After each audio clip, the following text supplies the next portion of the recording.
We're talking to Reverend KWalker, and the topic is the Hands of God Recovery Ministry, an organization that Pastor Walker established, and which is making tremendous strides dealing with those individuals who are in need of recovery. Let's talk about some of those individuals, Reverend. Okay. And some of the problems that many of them face before and after this. Right.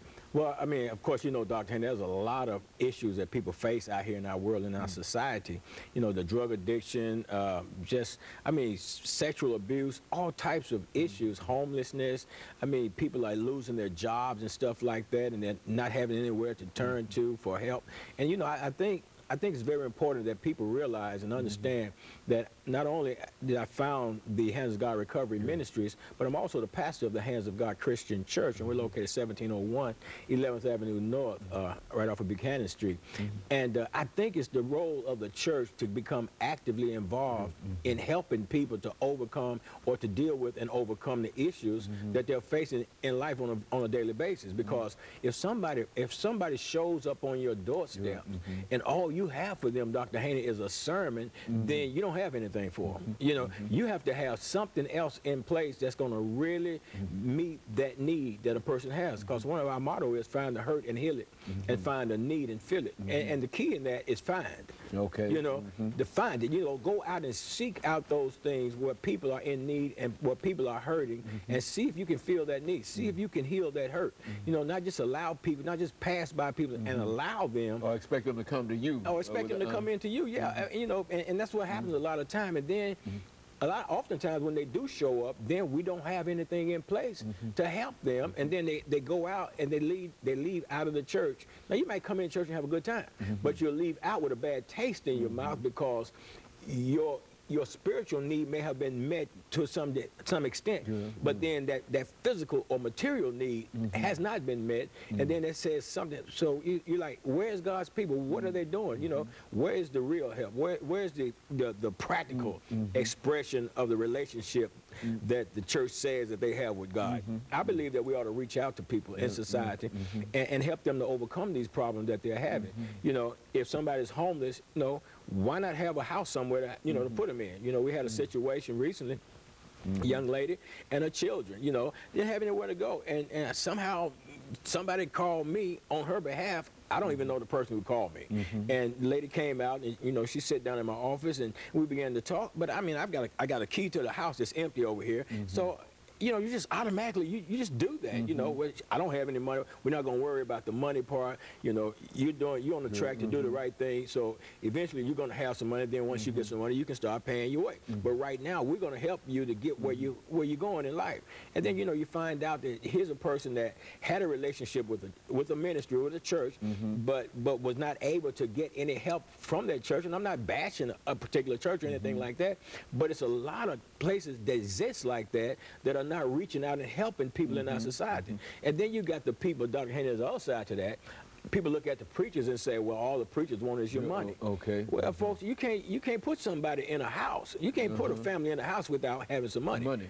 You know, and feed them, and do all that. Keep them warm or cool or whatever, and all the things that are necessary in order to make them, you got to have money, you know. And a lot of times people look at the minister riding around in their Mercedes, Cadillacs, or what have you, and then the first thing they want to think is where they get money, they take money from the church. Well, that's not necessarily always the truth, Dr. Henry. Because most of your ministers out here that are doing something that's really doing something in ministry, they are also business owners. They have jobs. Many of them have other jobs as well. Absolutely, you know, and that's a misconception that people have. And when they come into the church, a lot of times they won't put into the church so that the church will have the resources necessary to meet the needs of the people.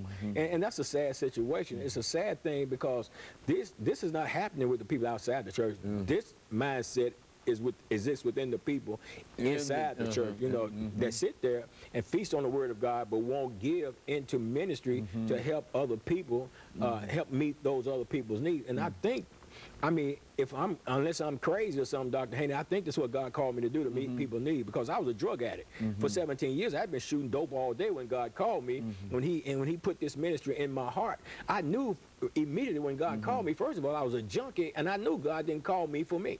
He called me so that my life experiences could help other people's life experiences. And we've gone into the gutter, and we pull people up out of the gutter. I mean, pull people up out of active drug addiction, homelessness. I mean, we've watched families become mended back together. We've watched people come up, get jobs, and progress on in life, and just go from stage 1 to stage 2 to stage 3 in their levels of life and stuff like that.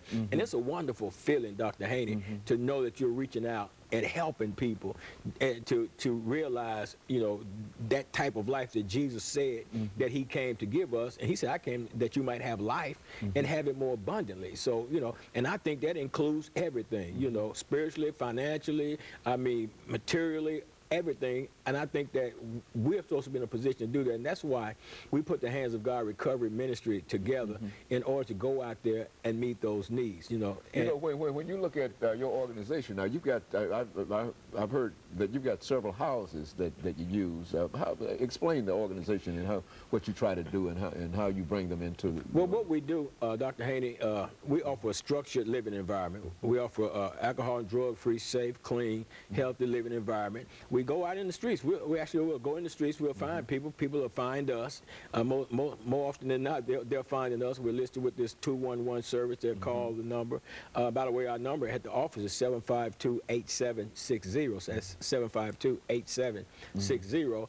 And we bring them in, you know, and oftentimes 99.9% of the time, people don't have anything. They don't have any money. A lot of times they don't have any clothes, any food. We help them get signed up on food stamps. We help them get clothes, clothes and stuff. We can help them do that.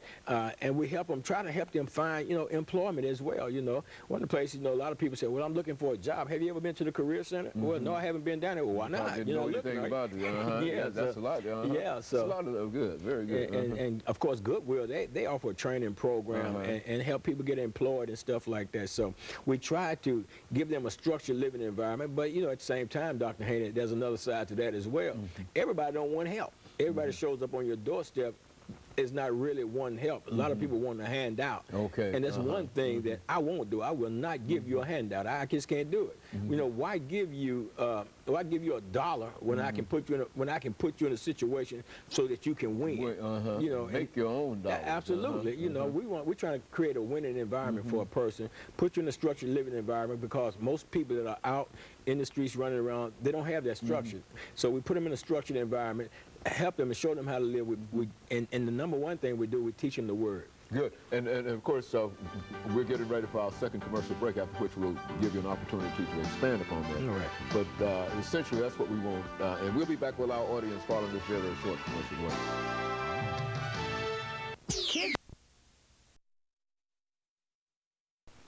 The guest is Pastor